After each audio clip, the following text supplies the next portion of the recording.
देवे भेद कसर सो काढ़े, आप कड़ावे भाई, के सुख राम संत जन पूरा, भोल पर के न काई। महाराज फरमा रहे हैं कि देवे भेद कसर सो काढ़े,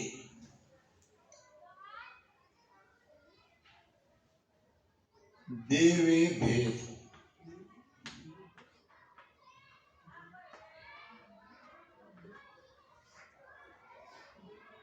हमें कैसे संत मिलने चाहिए, यानी हम कैसे संत की अपेक्षा कर सकते हैं, परमात्मा को प्रार्थना कर सकते हैं। तो देवे भेद, अब भेद कौन दे सकता है? अगर उसके पास भेद है तो, भेद समझते हो क्या? ठीक है, बैठो।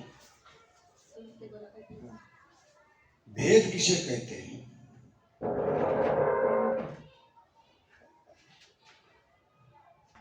भेद के होते हैं दो अर्थ। पहला होता है भेद यानी योग, भेद यानी योग। दूसरा हम भेद को ये भी कह सकते हैं, भेद यानी वो रास्ता, भक्ति का भेद नहीं, रास्ता। और दोनों अर्थ जुड़ने वाले हैं, क्योंकि योग को कहते हैं जुड़ना। योग यानी क्या? जुड़ना। आत्मा परमात्मा से जाके मिलती है, इसे ही कहते हैं योग, आत्मा परमात्मा से जुड़ना। क्योंकि ये आत्मा परमात्मा से बिछड़ गई है। तो जो कोई हमें आत्मा को परमात्मा की ओर मिलाने का भेद देता है और हमारी कसर निकालता है। कसर किसे कहते हैं? खामियां। वाह। कभी कभी क्या होता है, भेद सही मिलता है, भेद बताने वाला बिल्कुल सही भेद हमें बताता है, मगर हमारे अंदर कुछ खामियां रह जाती है। कभी या तो हम ठीक से उसे समझ नहीं पाते, या उस प्रकार जैसा कहा गया है उस प्रकार हमारा भजन सुमिरन नहीं होता, या जो भी हमारे अंदर कसर है, कसर कई प्रकार की रह सकती है। जैसे कि सत्संग चल रही है और हमारे पास समय है, समय रहने पर भी हम सत्संग में नहीं आते, तो ये क्या हुई? हमारे अंदर वो कमी आ रही कि हम वहां तक नहीं पहुंचे, जाना चाहिए था मगर नहीं पहुंचे। ये भी कसर है। अब ये कसर दूर हो सकती है। ठीक है, अब की बार नहीं जमा तो शाम को सत्संग में आएंगे, दोपहर के सत्संग में आएंगे, कल आएंगे, मगर भजन में कसर नहीं चाहिए, भजन सुमिरन में कसर नहीं चाहिए। यहां तक आप ना भी आए, भेद आपको मिला हुआ है, आप यहाँ तक ना पहुंचे हो, ये कसर क्षम्य है, मगर वो कसर क्षम्य नहीं है जो आप घर पे भजन नहीं करते हो। बात क्या है? आपको घर पे भजन करना चाहिए, नहीं आए, अगर यहाँ तक भी नहीं आता है, घर पे भी भजन नहीं करता है, तो ये कसर आपको 84 में ले जाएगी। ये कसर आपको 84 में ले जाएगी। अब ये कसर हमारी कौन निकालता है? रोज आप गुरु में गाती हो, क्या है उसमें? कसर कोर गुरु सोध रोग की जड़ा कड़ाई। कौन निकालता है कसर हमारी? गुरु महाराज निकालते हैं। एक तो सबके आदि सदगुरु बैठे हैं वाणी जी महाराज के रूप में, और दूसरा उसका सेवक जो उसका ज्ञान आप तक पहुंचाता है, ये भी कसर निकालने का काम करते हैं। जब एक डॉक्टर के पास आप जाते हो तो डॉक्टर जांच करता है, जांच करता कि नहीं? जांच करने के बाद पर्ची लिख देता है, ये दवाई आप 5 दिन लो, कुछ भूखे पेट, कुछ भोजन के बाद, और 5 दिन के बाद एक बार बताने आना।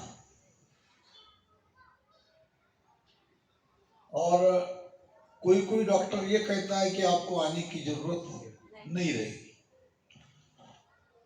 जब 5 दिन बाद हम जाते हैं, जब दोबारा जांच करते हैं, जब उनको हमारे भीतर में कोई खास बदलाव नहीं दिखता, फिर वो हमारी कसर क्या है ये पूछते हैं, आपने दवाई बरोबर ली या नहीं ली।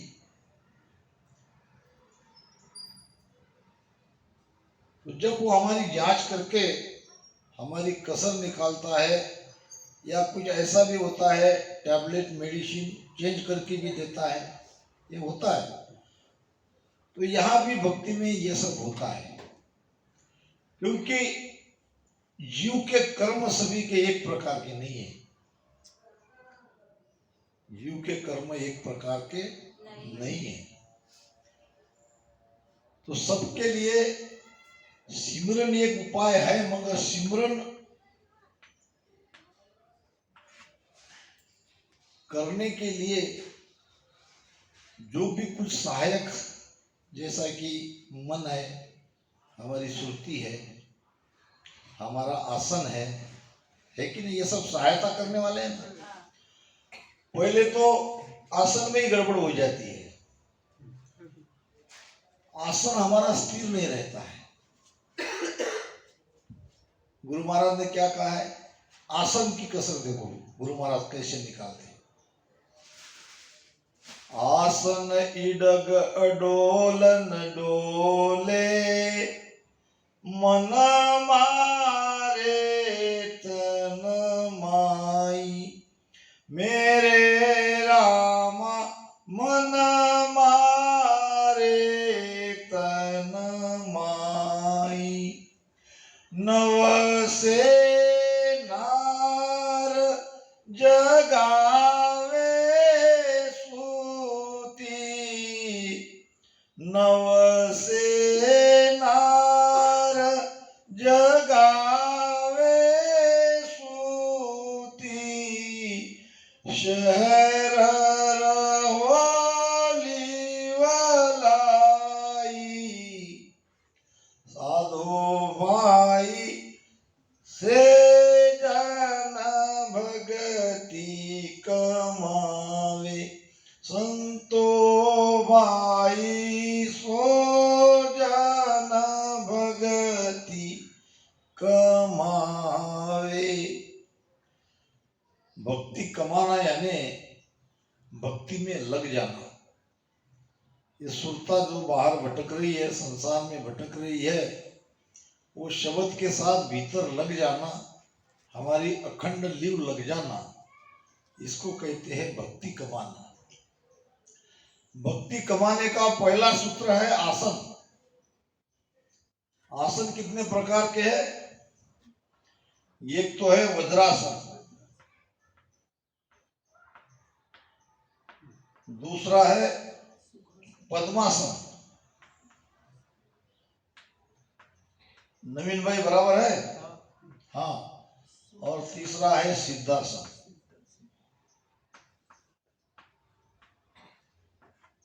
अच्छा, आपको ये आसन के बारे में क्यों बताया जा रहा है?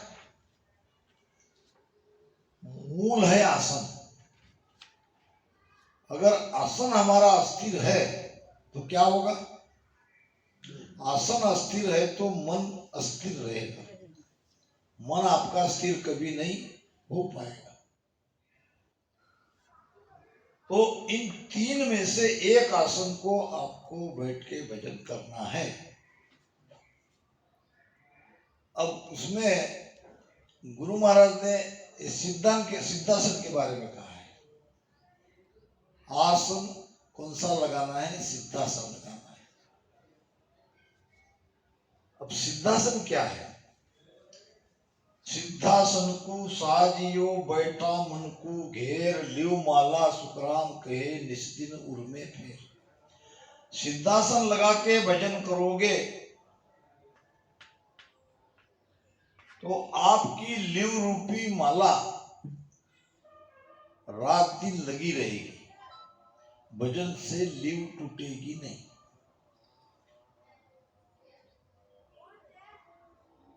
जिसको सिद्धासन नहीं लगाना है नहीं लगा सकते, मगर परिणाम आना चाहिए। रिजल्ट वही चाहिए, अखंड लिव।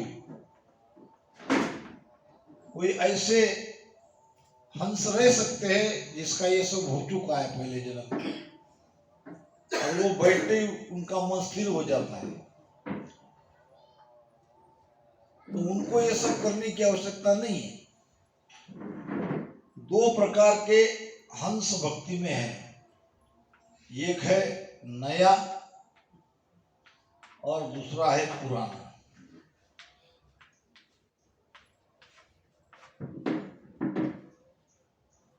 नया किसको कहेंगे, पुराना किसको कहेंगे?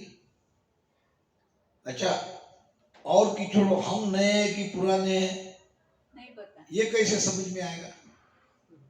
आता है। जैसे कि एक बार भगवान गौतम बुद्ध के सत्संग में एक व्यक्ति ने भगवान गौतम बुद्ध को प्रश्न पूछा। अब वो इसलिए पूछना पड़ा कि हजारों भक्त सत्संग में आते थे और सबको ज्ञान तो बरोबर दिया जाता था। हजार को वही ज्ञान देगी। ऐसा तो कोई प्रयोजन नहीं है कि इनमें से कुछ टीम बनाओ, इनको अलग ज्ञान दो, उनको अलग ज्ञान दो, ऐसा तो होता नहीं। मगर वो जो नया भक्त सत्संग में आता था, उसने देखा, देखकर उसने क्या किया? मार्क किया, नोट किया कि कुछ कुछ तो विरह के साथ रो रहे हैं, कुछ सोच विचार कर रहे हैं, कुछ प्रसन्न है, किसी के ऊपर कोई फर्क नहीं। तो ये क्या बात है? जब सबको ज्ञान समान दिया जा रहा है तो सबकी आंखों में आंसू चाहिए था, विरह सबको आना चाहिए था। विरह आ नहीं रहा है, किसी किसी को ही आ रहा है। कोई कोई तो स्थिर बैठ भी नहीं पा रहे सुनने के लिए, किसी किसी को सत्संग सुन के आनंद आ रहा है। ये सब पुराने कर्मों का खेल है। अब जिसका मन सत्संग में बैठने नहीं दे रहा है, वो क्या कहेंगे? उस जीव के बहुत कर्म है। कर्म बहु करनिया घनी, रोग रयो घट छाय, इन कारण सुख राम कहे, राम रटन नर नहीं चाय। अपने आप को जांचने का फार्मूला गुरु महाराज बता रहे हैं। इसमें से आप किस में बैठते हो, आपका आप देखो। भजन करने की चाहना ही मन में नहीं आ रही है, तो ये समझ लो कि हमारे पिछले बहुत सारे कर्म आड़े आ रहे हैं। हमने बहुत कर्म कमाया है। एक बात ये जरूर ध्यान में रखना कि किसी का कर्म ज्यादा हो, किसी के कम हो, कोई बहुत ज्यादा पुराना पापी हो, कोई पुण्यात्मा हो, जो भी सदगुरु के शरण में आएगा उसका उद्धार होगा। देर जल्दी का फर्क पड़ सकता है। चढ़े जहाज डूबे नहीं, पेली पार उतारे। इस सदगुरु रूपी जहाज में अगर कोई आके बैठता है तो डूबेगा क्या? नहीं डूबेगा। ये बिल्कुल हौसला रखो, पक्की बात है। क्योंकि जहाज का काम है पेली पार उतारना, और वो जहाज उतारती है। जहाज देखती है कि मेरे अंदर कोई पापी बैठा है, कि कोई पुण्यात्मा है, कि कोई साधु है, कि कोई साधारण जीव है। जहाज देखता नहीं। जहाज का तो काम यह है कि पार लगा देना। नार पुरुष को कारण नहीं, नाव सकल को तारे। अब वो स्त्री पुरुष का भी कोई कारण नहीं है, मगर ये जरूर होता है यहाँ भजन सुमिरन करना पड़ता है। भजन सुमिरन से कर्म काटना पड़ता है, और भजन सुमिरन के लिए आसन, मन और सुरति की बहुत ज्यादा आवश्यकता है। तो इसमें प्रमुख जो है भजन करने के लिए सहायक है ये मन। मन को ही उपदेश दिया जाता है। आपका मन ही ये सब सुन रहा है। शरीर सुनता क्या? शरीर का कान सुनता है, इसलिए आप ये मत समझना कि शरीर सुन रहा है। शरीर के अंदर वो बैठा है सुनने वाला, और वो मन के साथ है। अभी प्रेजेंट में तो मन के साथ ही है। तो सुनने वाला मन है, भजन करने वाला भी मन है। और ये मन पहले तो चाहता ही नहीं है कि हमारा भजन सुमिरन हो जाए, मगर हम इसे घेर के सत्संग में लाते हैं, और सत्संग में आके बिठाते हैं, भजन सुमिरन कराते हैं। तो यहाँ पर किसी का मन जल्दी लगता है, किसी का मन देरी से लगता है, किसी का लगता ही नहीं है। तो यहाँ हमारे सारे कर्म आड़े आते हैं। इसमें हम किस स्थिति में हैं, इस पर से ये पहचान लेना कि नए हैं कि पुराने हैं। पुराने हैं तो कितने पुराने हैं। जीव के प्रकार बताए महाराज ने। जीव कितने प्रकार के हैं, ये कर्म के अनुसार जीव के प्रकार होते हैं। एक है कापुर। कापुर समझते हो क्या? नहीं समझते। राम राम से। कापुर को कोई दूसरा शब्द कहते होंगे। अब ये सफेद सफेद जलता है, आपको उत्सव पे समय लगाते हैं ना, कपूर। हाँ, शब्द का फर्क है, ठीक है। कपूर, कपूर समझ गए? आरती के समय लगता है, ठीक है, बढ़िया। अब कपूर में विशेषता क्या है? तुरंत सिलक जाता है। इधर से कहते देर नहीं, रम रम रम रम रम रम रम रम। क्या है ये? कपूर के जैसा है, पकड़ लेता है। अब जीव तो जीव है, जीव तो सब सरीखे हैं, मगर कर्म के कारण कुछ जीव कपूर के जैसे बन गए। आदेश दे दिया तो भजन शुरू हो गया। उनको ज्यादा देर मन को रोकने की नहीं, वो आसन में भी ज्यादा नहीं उलझेगा, सारी चीजें ये उसकी हो चुकी है। आप ये मत समझना कि हमको तो आसन लगाने के लिए कह रहे हैं, उसको कुछ नहीं कह रहे, वो सब ये चीज कर चुके हैं। बीच में उनकी यात्रा खंडित हो गई, दोबारा मनुष्य शरीर मिला और फिर से दोबारा वो उस देश में जाने की कोशिश कर रहा है। तो एक जीव है कपूर के जैसा, तुरंत जल जाता है, ज्वालाग्रही है। दूसरा जीव है धातु के जैसा। धातु समझते क्या? सोना है, चांदी है। तो ये धातु के जैसे क्या है? धातु के जैसे जीव ये भी प्रगलते हैं। देर लगती है, बहुत ज्यादा गर्मी चाहिए, गर्मी करनी पड़ती, देर लगती है।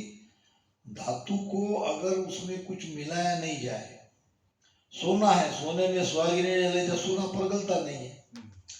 तो धातु प्रगलता है, उसको तपाना पड़ता है उसको। अब तपाने का मतलब है सत्संग। तपाने का मतलब क्या है? उसको ज्यादा सत्संग करना पड़ता है। धातु जैसा अगर वो जीव है तो उसको ज्यादा सत्संग की आवश्यकता है, तभी वो प्रगलेगा। ऐसे जीव को सावधान रहना है, ऐसे जीव को सावधान रहना है, क्योंकि उनको अगर ये परम आनंद की प्राप्ति की इच्छा है तो उनको हमेशा सत्संग से जुड़े रहना चाहिए। ऐसे तो कॉमन सत्संग के लिए सत्संग है ही अच्छी, ऐसी बात नहीं है। तीसरा जीव है पत्थर के जैसा। कैसा है? पत्थर का जीव से क्या, कुछ भी कहो कोई फर्क नहीं पड़ती। कितना भी ज्ञान दो लाते हैं ना, परिवार में एक आधा वैसा रहता है तो उसको घेर घेर के लाते हैं। कोई बेचारी अपनी बहन है तो वो अपने पति को लेके आती है, बापू इसको कहो। अब क्या कहे, वो पत्थर के जैसा है, उस पर कोई असर पड़ता क्या? गुरु महाराज ने कहा है, क्या कहा है? एक भजन में कहा है, बरसे मेघ जमी गल जावे, पत्थर नर मन होई। मेरे राम पत्थर नर मन होई, यूं कर्मी को ज्ञान न लागे, यूं कर्मी को ज्ञान न लागे, शब्द भी दे नहीं कोई, साधु भाई करड़ू परत न सीजे, संतो भाई करड़ू परत न सीजे। बाळो आग पाच दिवस दिन रे, सपने ही सल नहीं भीजे, साधो भाई करड़ू परत न सीजे। एक धान रहती है, धान समझते? चावल के पहले जो साबित रहता है कि नहीं, उसको कहते हैं दाना।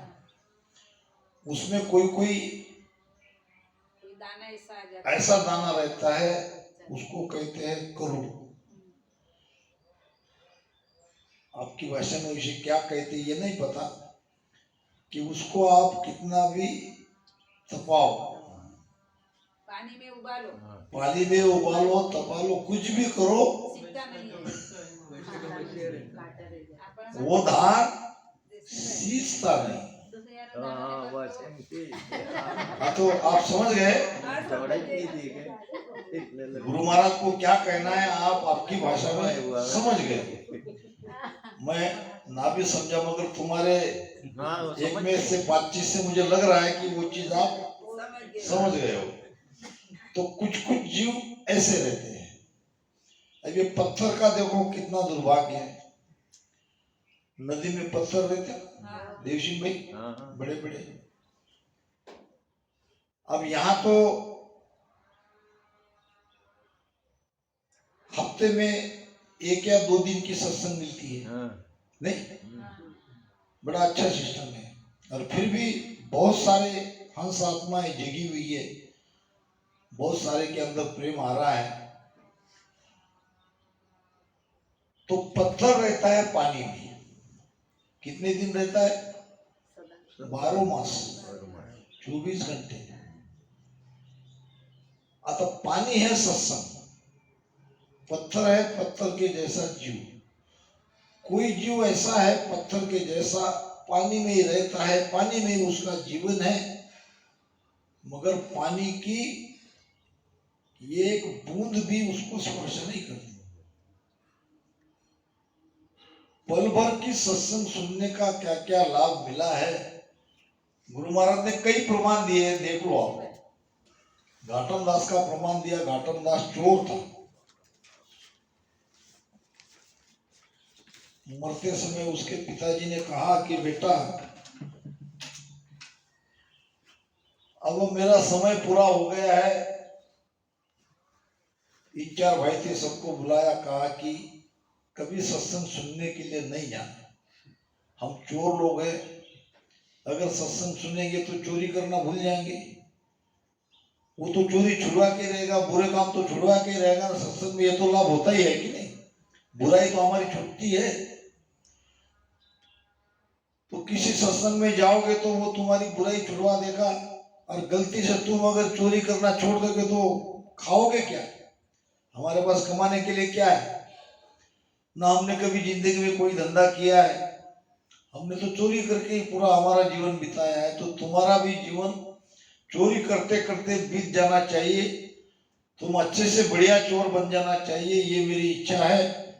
और इसलिए मैं सबको सीख देके जा रहा हूँ। सीख समझ रहे हैं ना? कि आप भूल से भी सत्संग में नहीं जाना। अब कौन सा बाप कहेगा ऐसा, मगर उसने कहा। अब एक ने कहा पिताजी अगर गलती से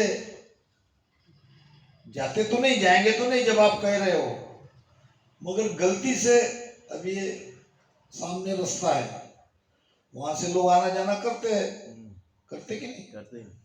अब गलती से उस रास्ते से चले गए और सत्संग सुनने में आ गई, तो कान में उंगली डाल के ऐसे चले जाना, वहां से निकल जाना, मगर रुकना नहीं। ठीक है करके सभी बच्चों ने अपने पिता को वचन दे दिया। कुछ दिन बाद पिताजी चल गए। अब उसमें घाटम दास नाम का एक चोर था, चोरी करने के लिए जा रहा था। सौभाग्य से, अब उसके दुर्भाग्य से कहेंगे, उनके भाषा में अगर बोलेंगे तो सत्संग चल रही थी। अब सत्संग चल रही थी तो सत्संग में उसने सुना नहीं, मगर ऐसा संयोग बन जाता है, परमात्मा संयोग बना देता है। चलते चलते उसके पेट में बबूल का कांटा चुभ गया। अब ऐसे दोनों कान में उंगलियां डाल के वो जा रहा था, थोड़ा लंबा होगा। अब चलते चलते चुभ गया कांटा। अब कांटा चुभने के लिए कान में से तो उंगली निकालनी पड़ी ना। अब उस समय निकाली और ऐसा कांटा खींच लिया। उस समय वो गलती से उसके कान में संतों के एक वचन सुनने को आ गए कि चोर को छाया, देवता को छाया नहीं होती। क्या सुना उसने? देवताओं को छाया नहीं होती। यही संत का एक वचन उसका जीवन बदलने में सहायक हो गया। सदगुरु को एको शब्द मन कोई लेवे मान, तो सहज होता है संत दास मुश्किल सुवाचा। शब्द का तो एक ही शब्द का काम है, जब लगना है तो एक ही शब्द से चोट लग जाएगी, मगर वो कब लगेगी ये नहीं कह सकते।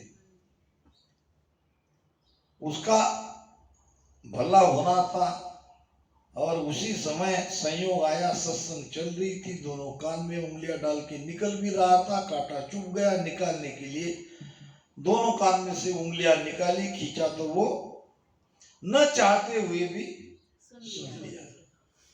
आगे राजा का खजीना लूटा, राजा ने सारे अपने गुप्तहेर भेजे और एक कोई बाई थी, लेडीज थी, उसने कहा महाराज मुझे मुंह मांगा इनाम चाहिए, मैं चोर को पकड़वा देती हूँ, और उसके पहले मुझे गहने चाहिए, अच्छे वस्त्र चाहिए। अच्छे वस्त्र गहने पहन के वो चोर की बस्ती में गई, कहने लगी मैं देवी हूं, तुम मेरे भरोसे इतना डाका डालते हो, मैं तुम्हारी रक्षा करती हूँ, आज तक तुमने मुझे मेरा चढ़ावा नहीं दिया, अभी बहुत बड़ा खजाना राजा का तुमने लूटा, मेरा चढ़ावा कहाँ है, दो, नहीं तो मैं देवी हूं, तुम्हें श्राप देती हूं। सभी भाई धूजने लगे, देवी है, अगर श्राप दे दी तो। कहने लगे माता जी गलती हो गई, अब हम तुम्हें तुम्हारा चढ़ावा देते हैं, यानी लूटा हुआ खजीने में का कुछ हिस्सा आपको चढ़ावा चढ़ाते हैं।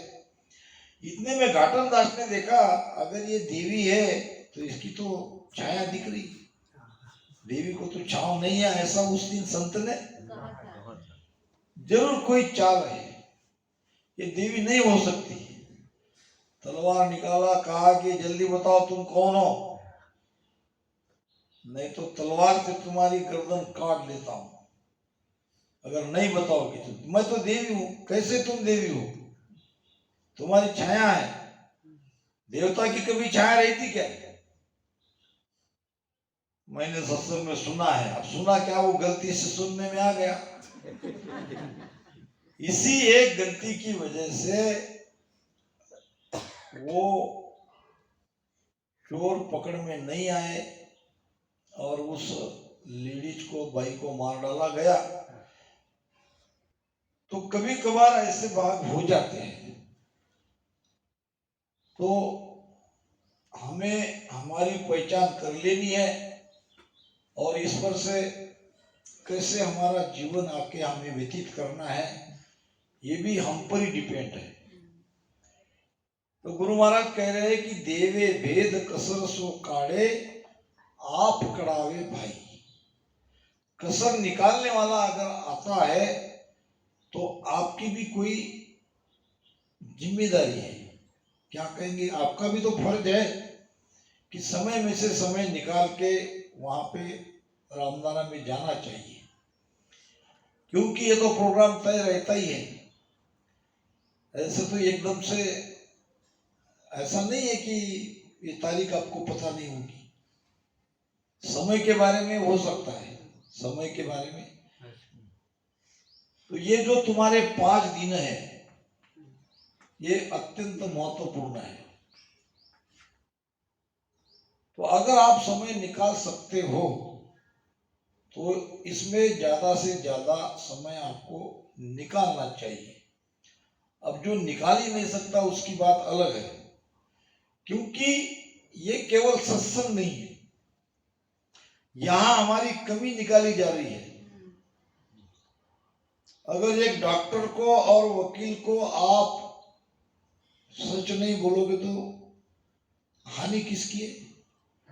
अपनी ही। डॉक्टर को आपको बताना पड़ेगा, बीमारी को आप छुपवाओगे तो नुकसान डॉक्टर का नहीं है, अपना खुद का हमारा ही है। वकील के पास जाके आपको उनको सत्य बताना पड़ेगा, सब क्या क्या हुआ, तभी तो वो पॉइंट निकालेगा ना उसमें। अब वकील को कहेंगे कि मैंने मारा ही नहीं, मेरी कोई गलती नहीं, तो वकील क्या खाक छुड़ाएगा तुमको? तुम्हारी गलती नहीं तो तुमको पुलिस ने अंदर कैसे डाला, हवालात पे कैसे पहुंच गए? गलती तो तुम्हारी है। तो वकील के पास पूरा का पूरा राज खोल देना चाहिए कि इस कारण से इस परिस्थिति में मेरे हाथ से ये गुनाह घटित हो गया, ये मैंने किया। अब क्या है, तुम्हारी फीस लो और मुझे इसमें से बाहर निकालो।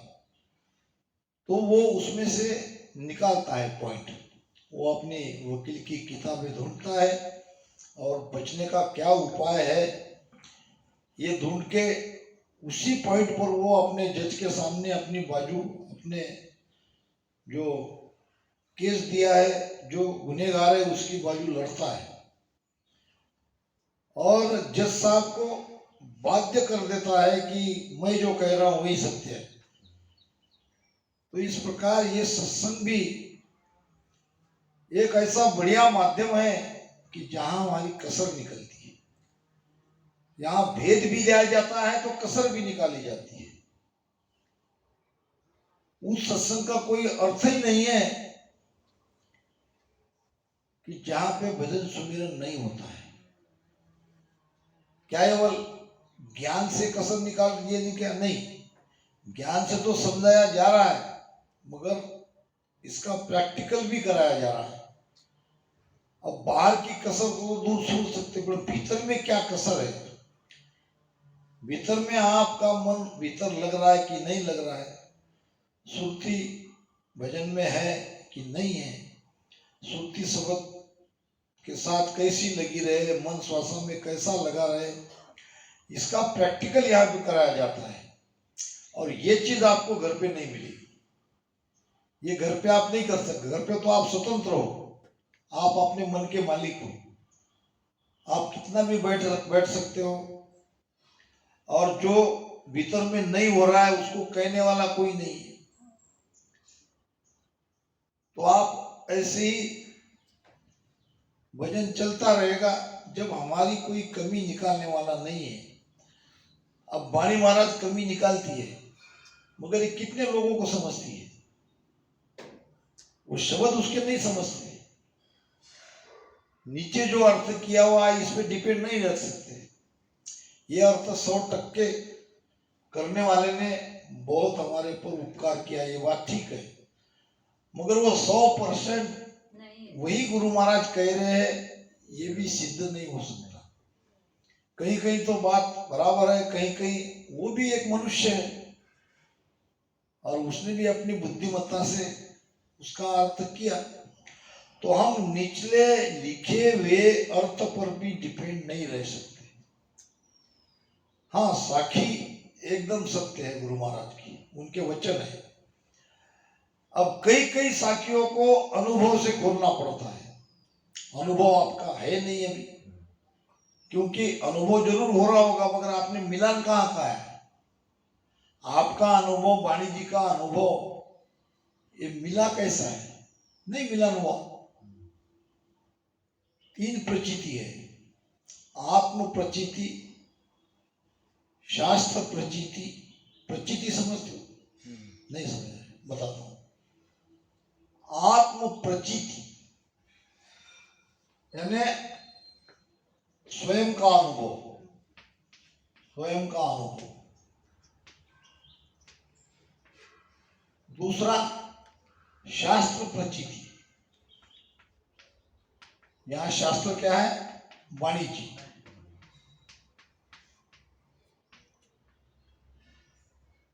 ये वाणी जी है शास्त्र। स्वयं का अनुभव, वाणी में गुरु महाराज ने क्या लिखा, गुरु महाराज का अनुभव। और गुरु प्रचिति यानी हमारे जिसके शरण में हम गए, जिससे हमने भेद लिया, जिसको हमने गुरु माना, वो क्या कह रहा है, उसका अनुभव क्या है, अपना अनुभव क्या है, वाणी महाराज क्या कहती है। तीनों का जब मेल होगा तो हम कहेंगे कि हम रास्ते से चल रहे हैं बराबर। वाणी में भी वही लिखा है और गुरु महाराज भी वही कहते हैं, हमारा अपना अनुभव भी वही है। गुरु महाराज कहते हैं, सावधान कर रहे हैं, क्या कह रहे हैं? मन पर चित, मन पर तीत साच नहीं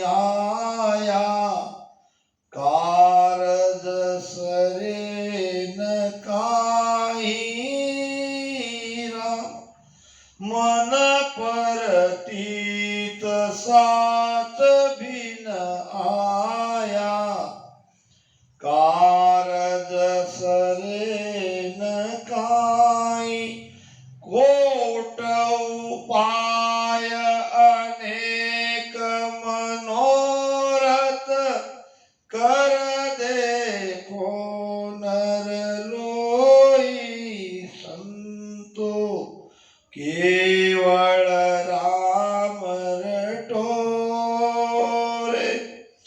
जो तेरा पाप कर्म कट जाए, मिटे जन्म फेराओ संतो, केवल राम रटो।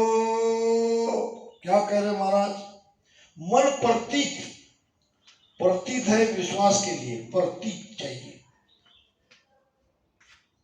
हमारे अंदर, वो उसका प्रमाण चाहिए, हमें वो अनुभव होना चाहिए जो कहा गया है। जब कहा गया है वो आपको अनुभव होगा तो आपको कोई उस देश में जाने के लिए रोक नहीं सकता। आप किसी की नहीं सुनोगे, कोई कुछ भी कहे ना, आप दूसरे मार्ग में जाओगे न दूसरे ज्ञान की तरफ उलझोगे, सीधा बिल्कुल आए कि सत्संग में भजन, क्योंकि अंदर में वो फीलिंग हो रहा है। जिस अनुभव के बारे में वाणी में लिखा है, जिस अनुभव के बारे में मेरे जैसे ने आपको ज्ञान दिया है, वो भी आपको अंदर हो रहा है, तो तीनों का मिलान हो गया, मैच हो गया। ये तीन जब तक नहीं आते हैं तब तक स्वस्थ मत बैठो, आना ही चाहिए। दो बराबर कह रहा है मगर हमारे नहीं हो रहा है, तो क्या है हमारे अंदर? कसर है। वाणी जी भी कह रही है, वाणी की बात प्रवचन करने वाला, ज्ञान देने वाला भी कह रहा है, मगर हमारे अंदर ये चीज नहीं हो रही है, तो धीरज रखो, होगी। अपने अंदर की कमियां ढूंढो, जब तक कमियां नहीं रहेगी